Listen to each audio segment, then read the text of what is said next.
Glad you're enjoying that. I am going to call you and come see you soon. Good morning, everyone. I think we're going to get started. Oh, you do? Yeah. Okay. So happy to see all of you this morning for our continuation of the 24th Annual Helen Clark Berlin Symposium. Hope that I think many of you were able to attend the panel discussion last night, which was wonderful. This morning we have artist Todd Gray, who's going to be talking about his work, and he is responsible for those images on the wall over there, in that corner over there. Todd received both his BFA and his MFA from the California Institute of the Arts, and recent solo and group exhibitions include the Luckman Gallery, California State University in Los Angeles, the Studio Museum in Harlem, USC Fisher Museum of Art in Los Angeles, the California African American Museum in Los Angeles, the Tucson Museum of Art, and the Detroit Museum of Art. And he just a couple months ago closed a solo exhibition at Samson Projects in Boston, Massachusetts. During the 1970s, while still in high school, Todd Gray worked as a commercial photographer in the music industry. He photographed the Jackson 5, Stevie Wonder, and Gladys Knight, among many others. After graduating with his BFA from CalArts, Gray was asked by Michael Jackson to become his personal photographer, which he did from 1979 through 1983 during Jackson's albums Off the Wall and Thriller. His most recent photo works are comprised of photographs gathered from his own archive and recontextualized, adding the use of antique frames as a structuring device. You can see great examples of that in his work in this exhibition. Just a reminder before I turn the podium over to Todd that this afternoon is our final event in the symposium, and it's Eddie Turano, the moderator of our panel, speaking at 1:30 today. And the topic of our lecture is Civil War to Civil Rights, How African American Artists Engage the Past. So please join us for that after you go off to lunch, and that will conclude our symposium. So at this time, please join me in welcoming Todd Gray.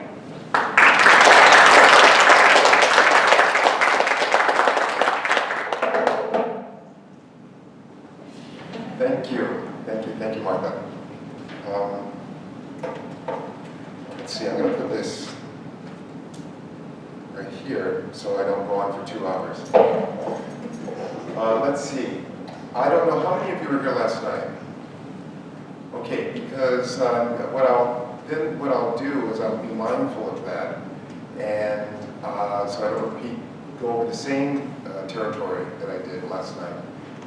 But you know what? If you would leave the lights on for my work, that would be great, because I will be pointing that out, and it would be easier to see.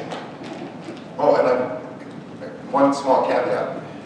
I am from Los Angeles, so it's 3 hours behind, and I got to bed, at a proper time, but I only had 4 hours of sleep.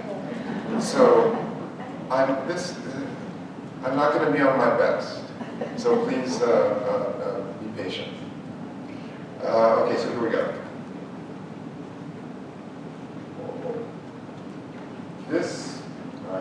This piece,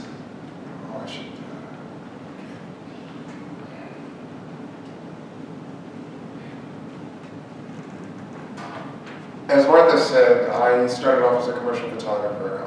Music was a major part of my life, and in high school I took a lot of photographs at concerts and so forth, and I took them to the record companies, and I started getting hired, and that was my introduction to art. Was just image making, to be more precise. Image making was through these photographs and having them published in magazines and so forth and so on. So it wasn't until I got out of high school I decided I wanted to be an artist, and that's when I went to CalArts. And that's when I realized there's this whole system of sign making and what representation is and so forth. And how it influences culture. You're in a dialogue with culture, and you're actually molding or creating culture. You're a participant in culture.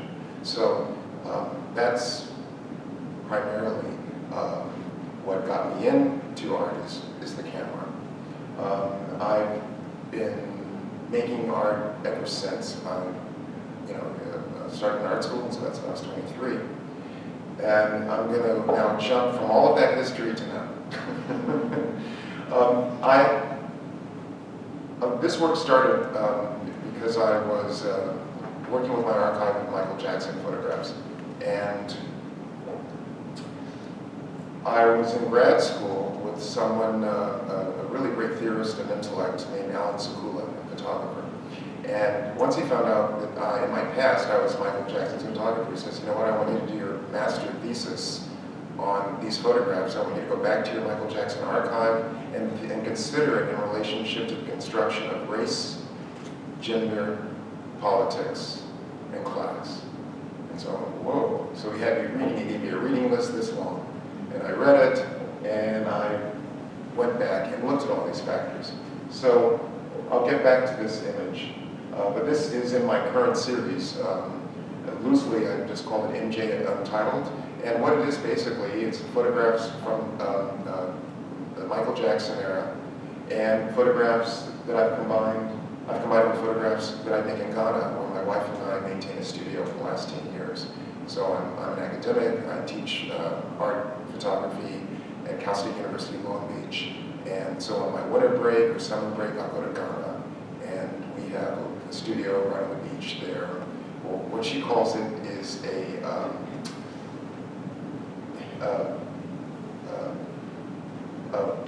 designer mud hut.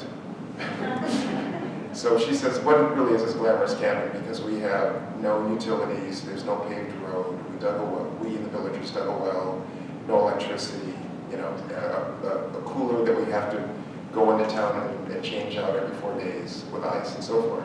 So you have a lot of time to read at night, because when it goes down, it's flashlight time.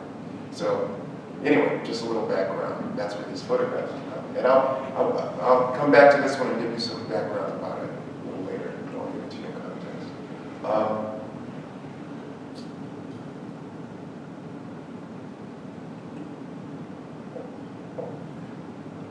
So this is from an exhibition I had in Los Angeles.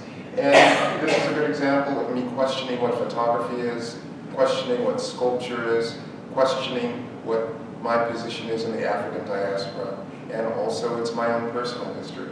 So there's a lot of questions going on that I use to investigate my work. And so here I have, I'm very suspect in the singular photograph.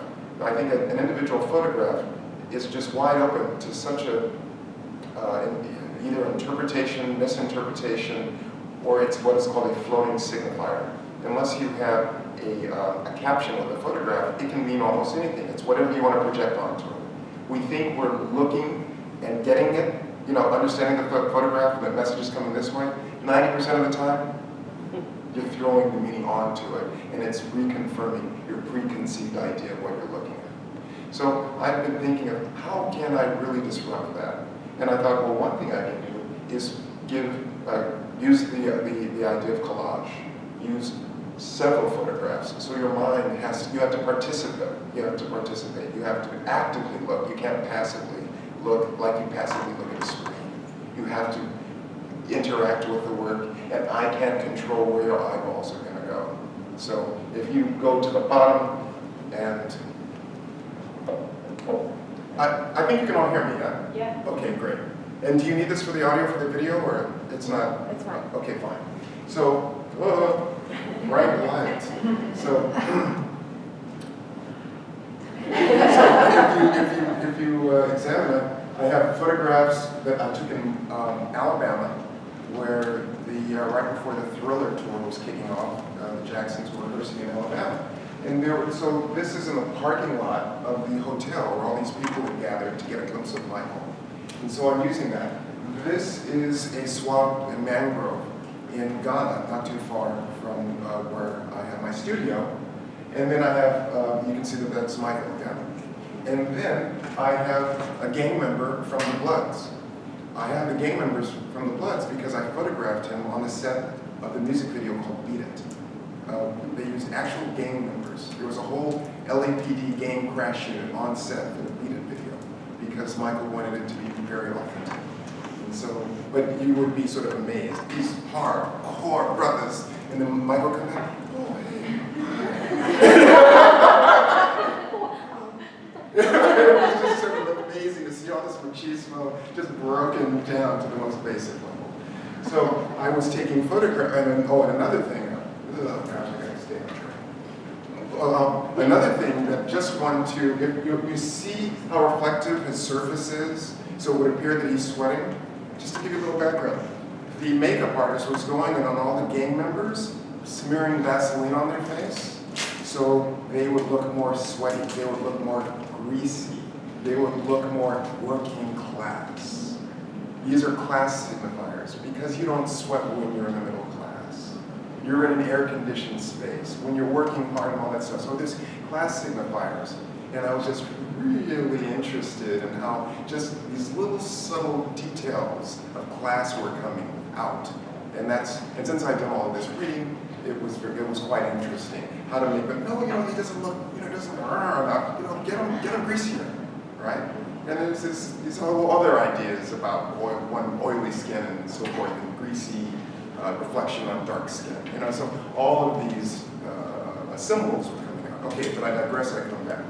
I teach, so this is going to be part lecture, part me talking about the work. I hope you won't fall asleep. Then I have this photograph touching the floor. Yay! That's what that is. I thought, I'm going to write it down. Wait, how do you do that? Okay.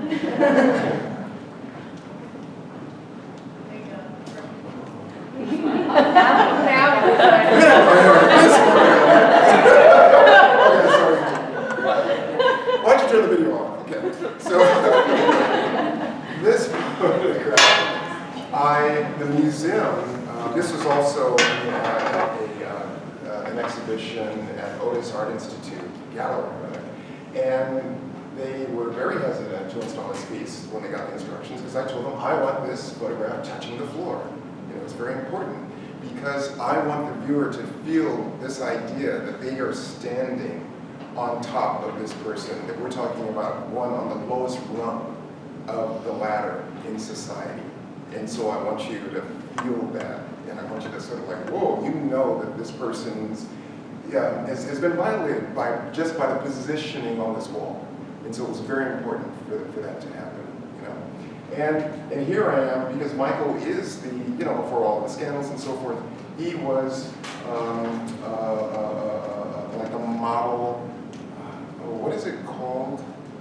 Like an immigrant that is, it's a stereotype, but it's supposedly a good one. Model minority. The model minority. Here he is, thank you so much. The representative for the model minority. But that's why I wanted to put this figure right there, because if you didn't know that was MJ, he would not be the model minority. He would just be another brother. You know what I mean? And all of the stereotypes and ideas and notions that go along with that. So that's why I put that there. So it's sort of like a little fly in the buttermilk. Okay.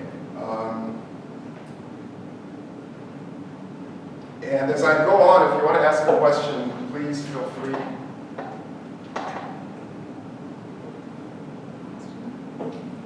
Title that Whoa. Hello. Yeah, just want to, so it doesn't slide down over here. Okay. Yes. Had you given us the title of that one? Yes, it's called, wait, it should be below. Okay, yeah. Oh, move the screen a little bit. Terribleness in the mangrove. Terribleness in the mangrove. And because of the contradiction, there's the mangrove.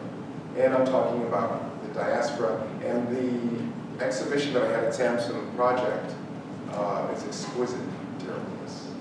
So I wanted to show the sublime and the not so sublime, exquisite terribleness. Okay, badness. And this is a photograph. This is the first photograph I took of Michael back, I don't know, 1970 something, before I was hired to be his personal photographer. This is a recording session with Stevie Wonder. But, a little about these frames. I would go to secondhand shops, garage sales in South Los Angeles, historically working class black neighborhood, you know, straight out of Compton, Inglewood, Watts, and so forth. Because I wanted to get frames that were once in walls of black folk.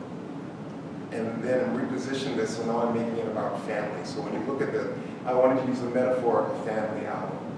Because I was also thinking about how Michael had been pushed away, like, oh man, he's not about us anymore, and so forth and so on. So I thought with this gesture, it's a way to bring it back into the fold. So that, and then once again, making you work, you have to put the photograph together.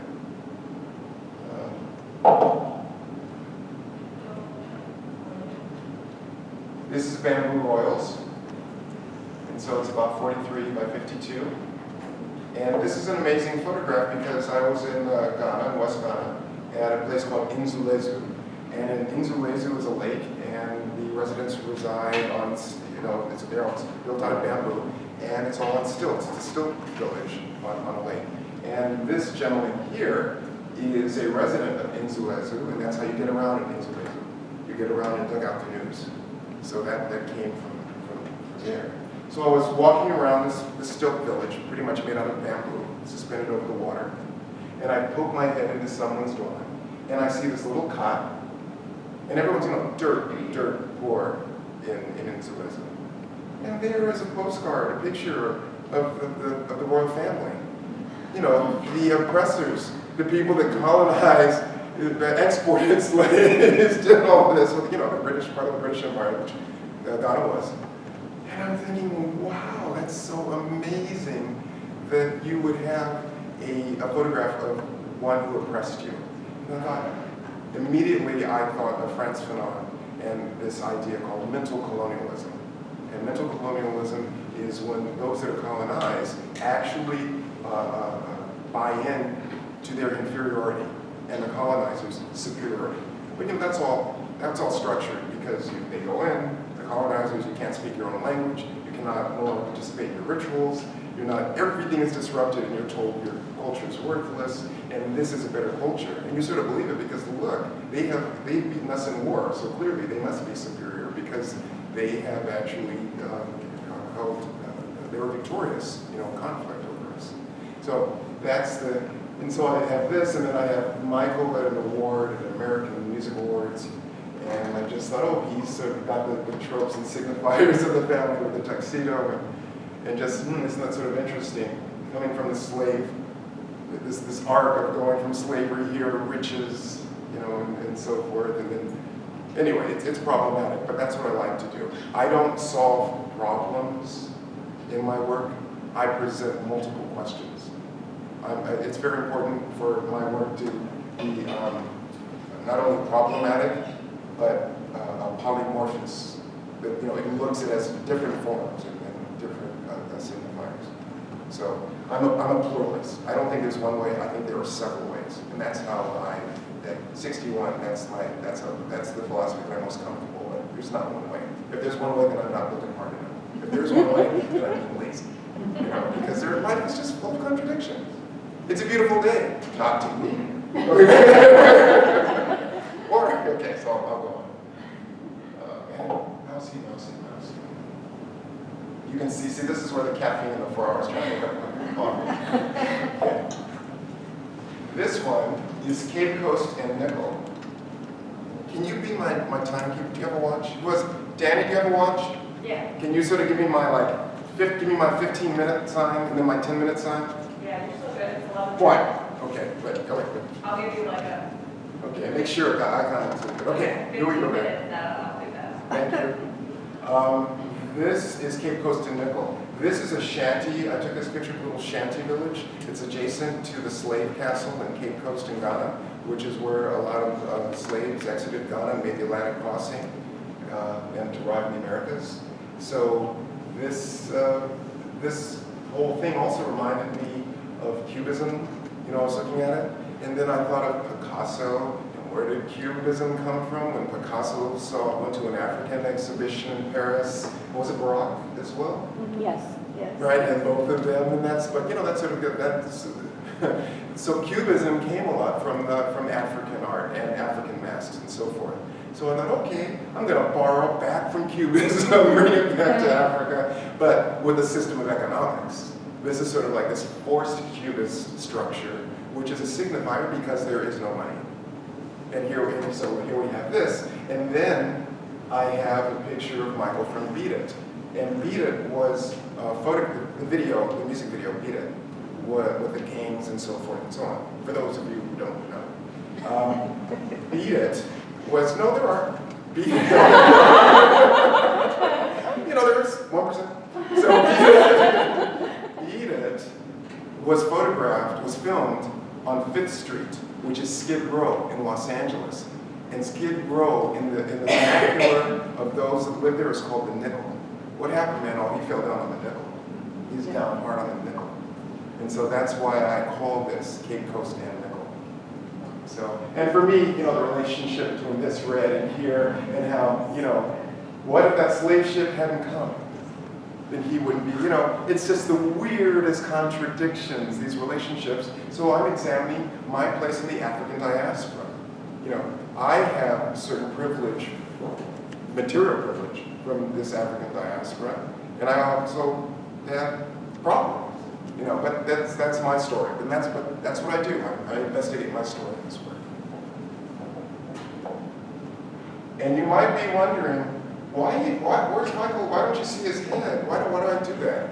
Well, that to me, it's a surrealist technique, and it's also a technique that I use from when I had to study psychology, and which is we're wired to identify, you know, strangers.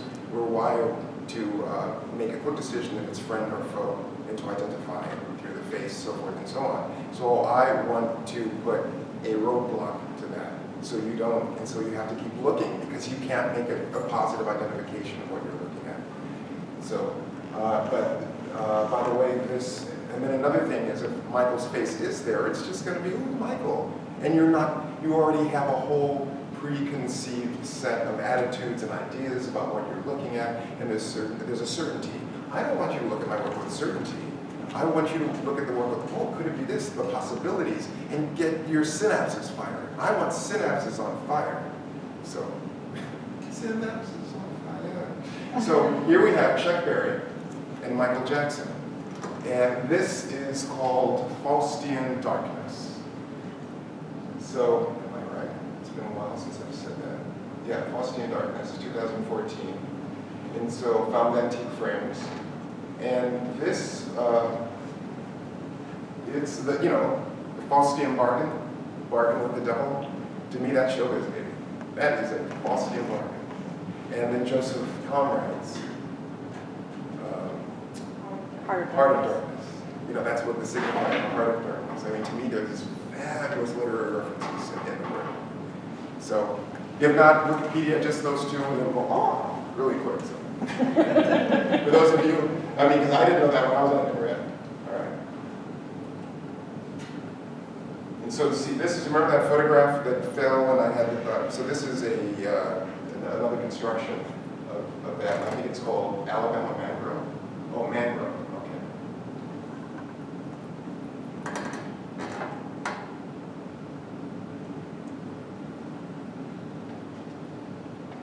So I keep trying to mine this connection of the African diaspora and life, I mean Africa and being an American. And how do I put those two together? How do I evoke the past and the present? How do I navigate this space, this in-between space? A little story. I had done another series of work, I don't know if it's on the website.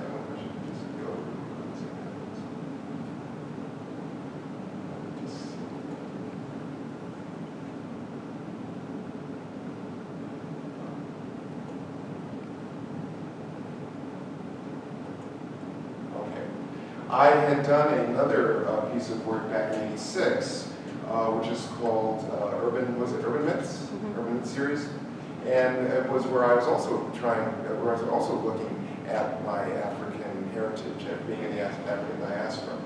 And what I found out was no one past my grandfather would give me any stories. My history stops with my grandparents.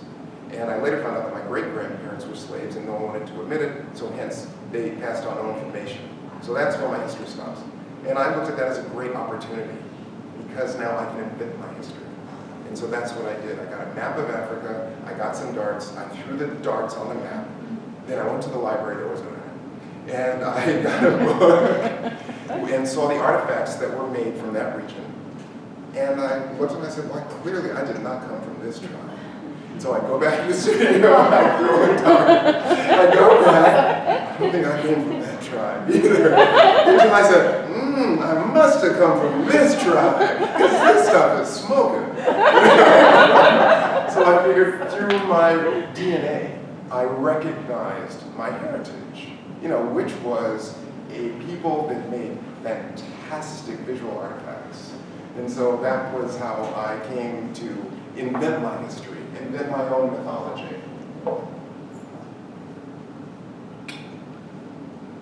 And then I was writing on the photograph, because back then, that was verboten. I got trained in the very classic 4x5 chemistry that you do not touch the surface of a photograph. But whenever I followed the instructions of society, I never got to where I wanted to go. The only way I found that I got ahead in culture was to break any rule possible. Okay, so now I'll go back, and you can go through this on your own if you go to toddgreenart.com. I haven't changed it.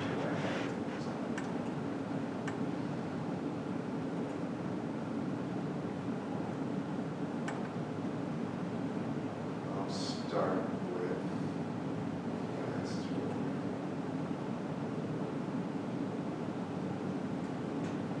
and so these are, once again, these are really surrealist techniques I'm using. Surrealism and Dada really has influenced me because I like the rupture of logic. I distrust logic. As I said before, when I would use clear rational thinking and logic to make decisions, coming from a position where I reside in culture and in society and class, I didn't get those results. And I thought a lot of times logic doesn't go with the heart.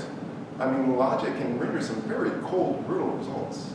So that's when I said, you know what, I cannot follow strict logic and rational thinking. And logic does not allow for contradiction. And what I've seen in reality is contradiction. What I've seen from studying philosophy, Buddhist philosophy, other philosophies, is contradiction seems to be the norm, not the exception. There are multiple paths, multiple solutions, multiple points of views.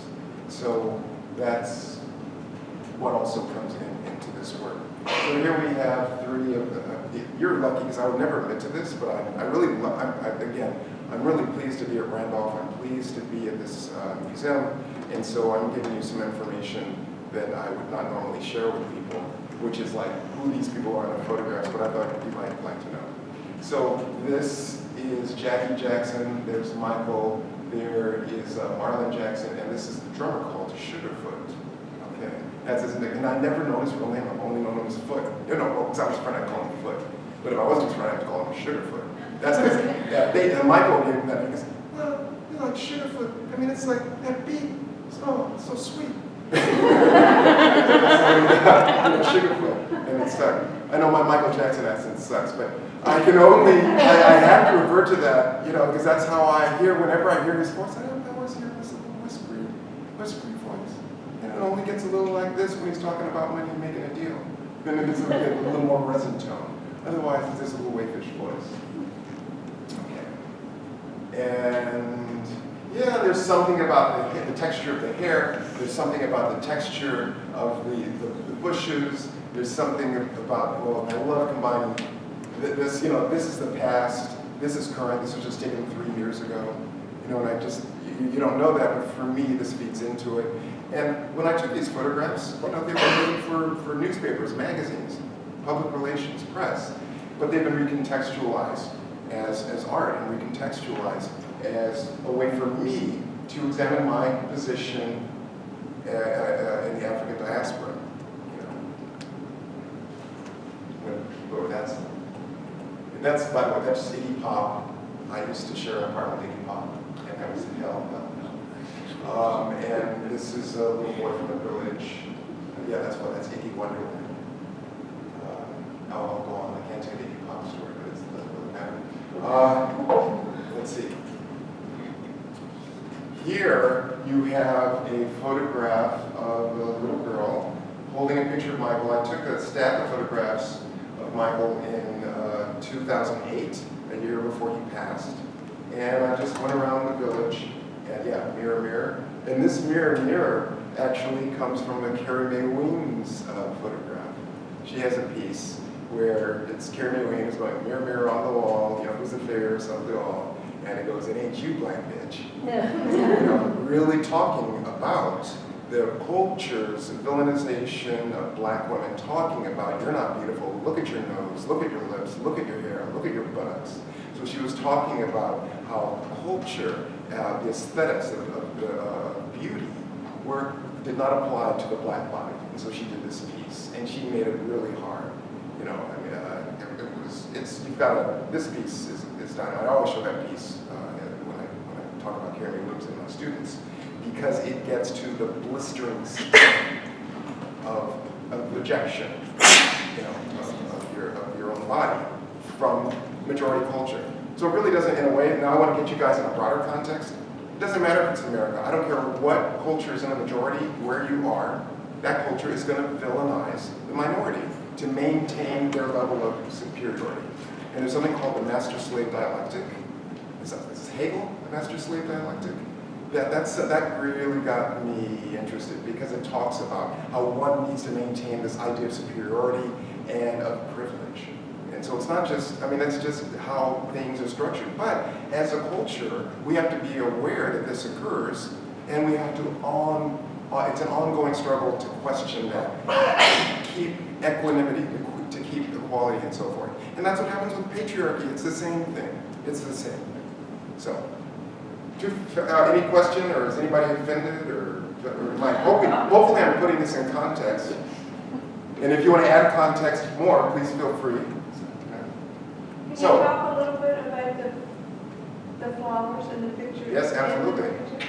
So mirror, mirror, I thought was great. And so what I did was I took, in context, I took these photographs because I wanted to see if these villagers, I mean, way off the map, you know, this is in the bush, knew who Michael was. Now, this is the side of her home, which isn't my home, and knew who Michael was. And everybody just knew who Michael was, you know? And I was like, wow, is that just, do you know this much? That is Michael. And, you know, they're very different, you know, sure, that's Michael, you know, very different. And then there's an expression called getting lost in Accra. Accra is the capital of Ghana. So when you leave the village, you go to Accra, and then you never return to the village. Where's your son? Oh, he's been lost in Accra. So they know what you mean. You know, he's going to make his riches and come back, but he didn't quite work out. So we now see we all little towns across everywhere have that story. You know, leaving the village, getting lost in the big city. And then I was also thinking the lost in Chile, where they were massacred and so forth. And so you have these mothers just holding these that disappeared, you know, pictures. And I thought, you know, I want you to call him because I said, is he your brother? He goes, yes, Michael is my brother. Because now we're all family, you know, in a way. And so it's this gesture of family. This is a photograph I took of a woman's hair braid. That's not a flower, it's just a hair braid. In the back of what's called a trotro. A trotro is a van that is used for transportation. It costs about 50 cents, 20 cents to get on it. But it's one of those big vans like churches use. You know, so a 16-seater or something. But we'll pack about 25 people in it. And it's in the village or in the, you know, off the grid. That's how you get around in the trotro. So I was in the back seat, and this woman just had this lovely beret. I mean, this lovely floral hairpiece. And so that's what, that's mirror, mirror with the little nod carrying it.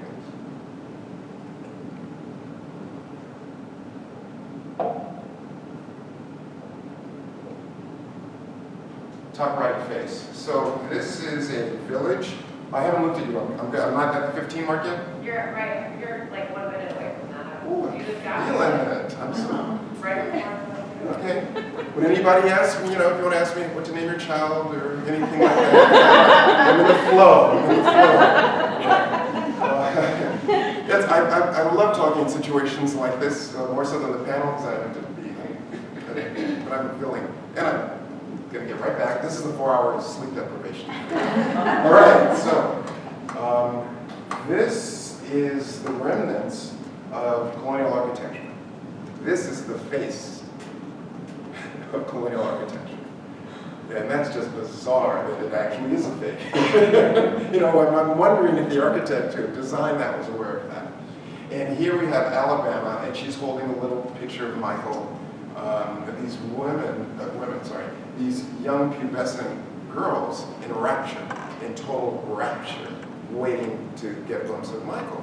And they have absolutely no idea that they are releasing endorphins. They are creating the psychological experience of ecstasy, yet they are thinking that it's Michael. That's what happens in church, that's ritual, that's ancient ritual, that was the role of the shaman. That is ancient, this idea of not possessing one's own or taking credit or ownership of the ecstatic. But of course, when you're self-realized and so forth, then you understand, aha, it's all coming from within. It's all coming from the divine is located inside. The divine isn't out. We'll all get into religious arguments, so I'll just say, that's my point of view. So, but yeah, God is inside. Okay, so now, going further, and so it's odd, and this is like, like holding a picture of a saint. It's just sort of amazing that the level of rapture that's going on. And then, of course, you've seen that picture previously, so I'm using that again. And then this is a funeral. This is a Ghanaian funeral in the village where you just, for 2 days, these loudspeakers you cannot think. Loud dance music going on because you're celebrating the passing. It's a celebration. They passed from this realm to the next, so we should rejoice. We should rejoice. They passed to the next realm. It's almost like what? Like in New Orleans, you go, you return from the cemetery, you're laughing, you're dancing, and the whole bit. And I'm thinking, what if this is that African tradition where it comes from? So, but then this is crazy. There's so many layers. Like when you look at this from the side and you see the layers coming out, it really defies. It really is a contradiction and it's a disruption of looking at a flat photograph. And that's what I wanted to make this even more evident. So I hope you'll be aware of that. Like even looking at my work from the side and seeing the dimensionality of it. Because you don't consider a photograph like that. You consider it too. I want people to consider photos in 3 dimensions. It's low relief sculpture. But I'll go over that one in person to end it. So why talk about a photo? This 2 guys, this is called Cape Coast and Cape Coast Cosmos. These 2 guys live in Cape Coast, which is where the slave castle is. So I want to make reference to that. So when I say something about Cape Coast, it's about history, about the slave castle. And so I got these pictures, and then I started using pictures from the Hubble spacecraft. Because I'm thinking, this is where we come from. We come from the stars. We don't come from here.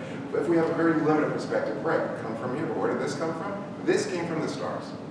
We're cosmic, we come from that. And I wanted to say, and so I do this, this is a good time to travel somewhere else really quick. Because you'll get my point, and you'll think I'm really smart.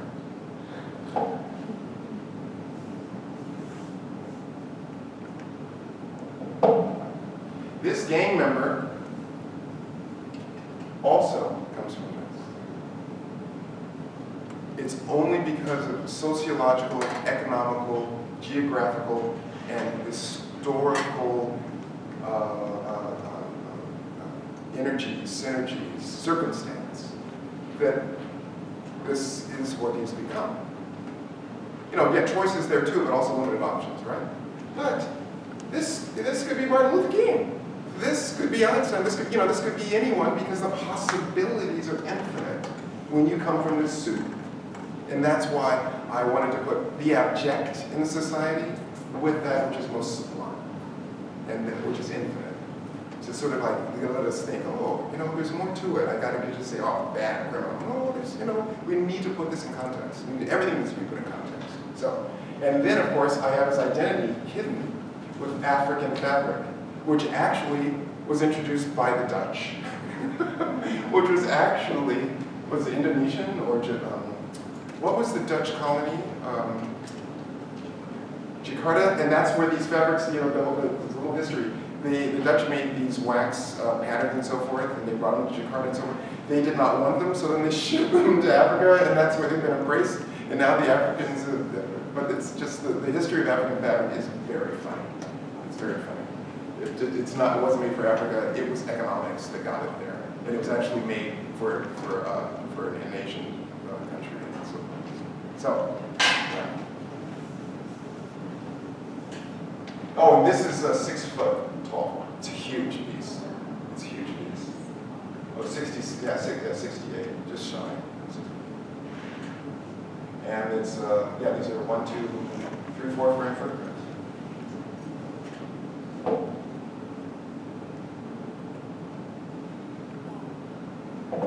So here's the same, so I'm jumping, this I did about 6 months ago. So I'm sort of jumping a bit, and that's another gang member that you saw in another photograph. And this is called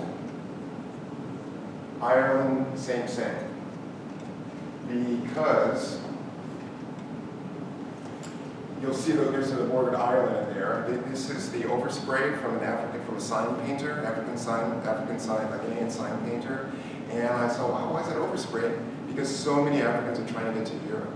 And so there's so many signs that, for travel agencies or where you can go to help get your passport or a visa or something all over because of the limited opportunity.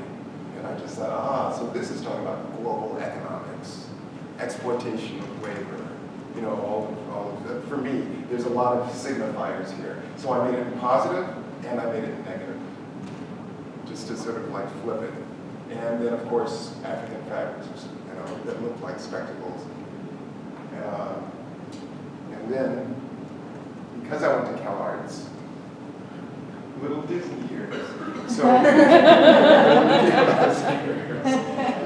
but that's only a couple, like a couple people say, I think about Mickey Mouse, isn't that weird? I go, well, yeah, me too, dude.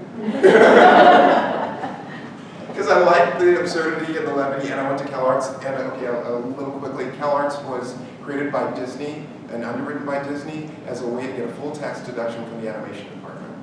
The animation department at Disney was staffed with ex-Disney animators. And that way, the government is tax deductible, and as soon as you graduate, boom, you got a job at Disney. But then along that, they had to have music, theater, art, photography, film. And so if I'm glad, to have California Institute of the Arts, it's a fascinating little history about Cal Arts. I always have that.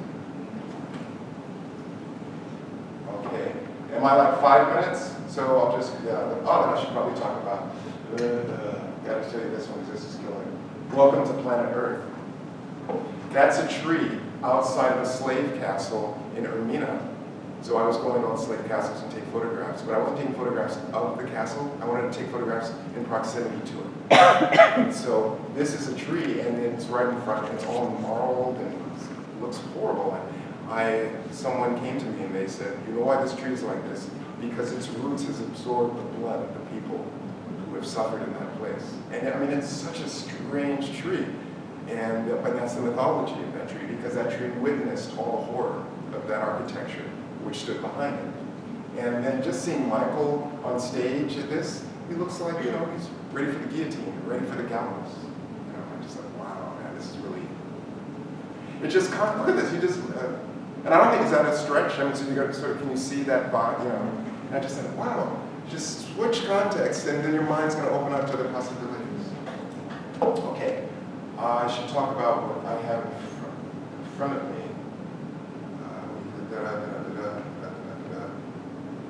Oh, this is just pretty, and then I'll go to what's on the wall. I just like this. And then this is how it looks installed.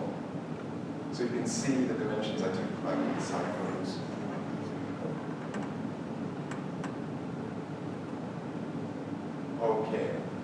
So let me just now end with what you see here. So you can see I'm continuing with that idea. You can create a narrative, but you understand the components that I use. What, 3 minutes, 5, 2? You don't make. So here's an image of Michael Jackson that I took in 1981 at the presidential suite at the Peachtree Hotel in Atlanta. And, you know, for me, looking at this, and you've seen this photograph, to me, it's quite iconic. And it signifies so much of what I'm interested in the work, and which is about passage, which is about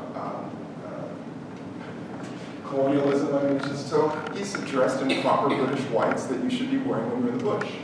You know, there's this, and again, I remind you, that's that little village that had the photograph of the royal family up above. So, you know, if you want to be proper, you present yourself as a Brit. And then it's as if he's not only going back as Michael's coming forward, but it's consciousness, like he's going into Michael's mind, you know, and that's that, and into this darkness. So it's quite interesting dynamic, and just the complexity of the shot, this floral arrangement, this floral wallpaper, right here the palm trees, how they relate, the class signifiers of this, of his dress, and then this, you know, chair. This suite costs, I mean, really, the presidents, when they visited Atlanta, this is where they stayed, because that was the only place Michael was going to stand. You know, it was the presidential suite. And of course, they were happy to have him in the presidential suite. So I just thought it was just such a, because this is extreme poverty, you know, and just, wow, just all sorts of things spinning around. And just the body, how landscape becomes the body, and now I shall finally reveal it. This is a woman. I'm sure you assumed it was a man, but this is a woman.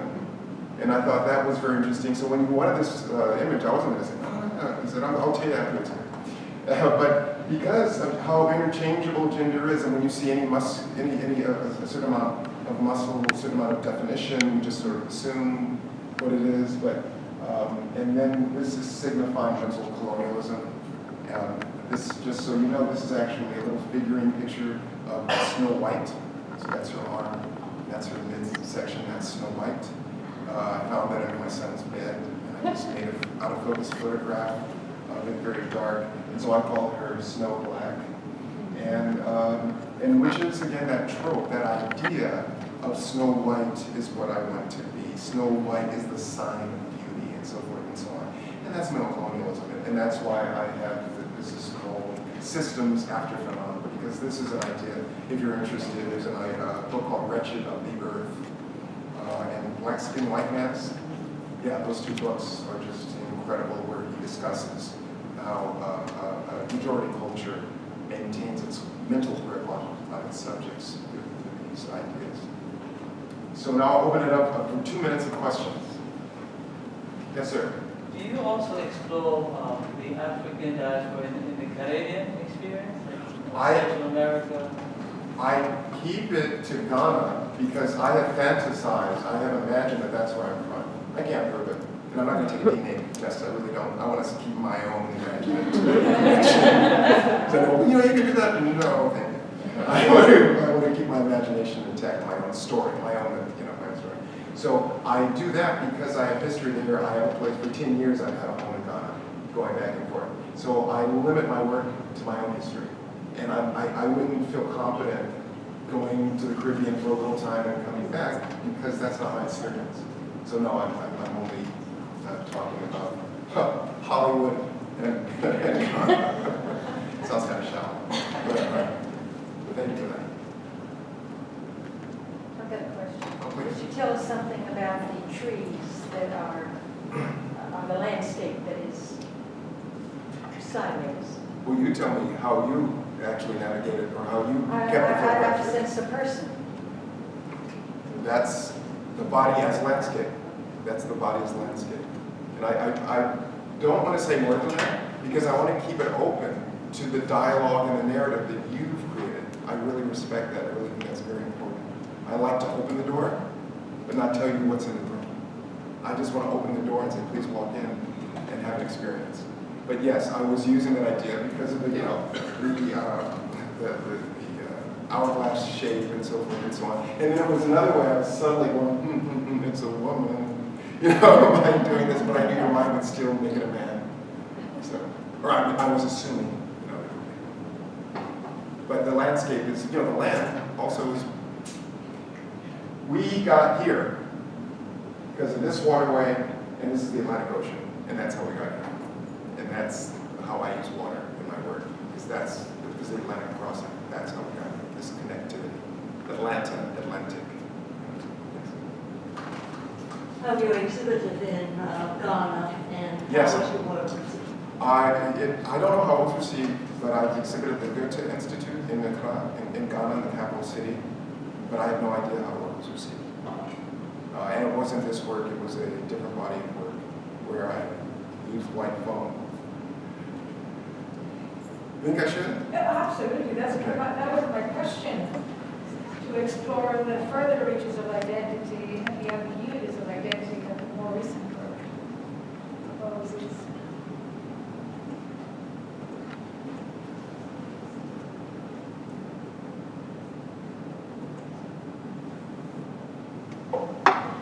This is the work I showed in Ghana, and this is work I did where Shaman series, where I covered myself with shaving cream. I have no idea what I look like. And I would do these performances, and my wife would take photographs of me. And for me, it was a Jungian exploration of the id. So which the id is the person we are before the personality, the character takes shape. It's the raw. It's our feral selves, our wild selves, before we were socialized, parents, so forth and so on. So I was trying to give shape to this id. I want to make it a mask of id. And then I had a conversation with the curator, and the first thing out of her mouth said, "Oh, so you are actually wrestling with whiteness?" And I said, "No, I'm not. I'm wrestling with the id." I'll have to admit, unconsciously, I was wrestling with whiteness. But it was just so shocking that I was not aware of that. I was so fixated on this one aspect that I was, and that's so damn obvious. But I was with that, and what I thought was animus, so hence, animism, hence the horse. And I had no idea that I was making these shapes. I was just, I can't see, I can't breathe. I would have 20 seconds to make a form, or 40 seconds, and I'd have to wipe it off my nose and breathe, put more shaving cream on, and so forth. So I was sculpting. These photographs were just instantly sculpted. And so that's what I showed in Ghana. And that's when I also understood, I cannot insist that the viewer interprets or responds to my work the way I want to put it. I do. I have to leave space and room. But what I do like to do, because I know we were brought up in the same visual culture, is put enough signifiers that we're going to sort of gesture like this in the same direction. Because I know when you look at a gang member, there's going to be certain associations that are going to come out. I know when you look at a flower, there's going to be certain associations and ideas of beauty that come out. And so I do use signifiers that are common. You can ask a question? It's like, no, we don't do that. We don't do that. We don't have signifiers. Okay. We don't automatically put labels on things when we see them. Yeah, it's kind of the utopian-esque way that we think about how we interact with things, spaces, and people. But the reality is that's not how our minds work. When we see images. We think that's what it is, but it's all a construct. Your impression of me before this lecture started is completely different now that you've had a taste of my personality and so forth. I'm a completely different individual than I was 40 minutes ago. But however you saw me, whatever preconceived notions, they've completely changed. And it'll change more as you know me more. But the whole thing I'm trying to say is it's constantly in flux. It's constantly in flux. And it's not coming like this. It's in flux coming like this. We're projecting. We're constantly projecting. And that's what I see my job in culture is, to make us aware that it's projection. It's projection. You're reconfirming your idea, your model of the world. You're reconfirming your idea, your model of the world. I keep telling them, yes, please. I'm sorry, I didn't want to interrupt. Please do. I'm not sure why I want to ask this, but maybe you guys can help me figure out why I want to know this. When Michael Jackson stays in the presidential suite, where does the personal photographer? Oh, I'm down the hall. When here's how we roll. The whole floor of any hotel is booked. Okay. Everyone's out. And so only the entourage is on that floor. There's a bunch of other rooms that are empty. There's a guard that's posted at the security man is posted right at the elevator, and one at the stairwell. All 24/7. There's some security posted. Nobody gets. That's so yeah. But when we fly, he's in first class and I'm in coach.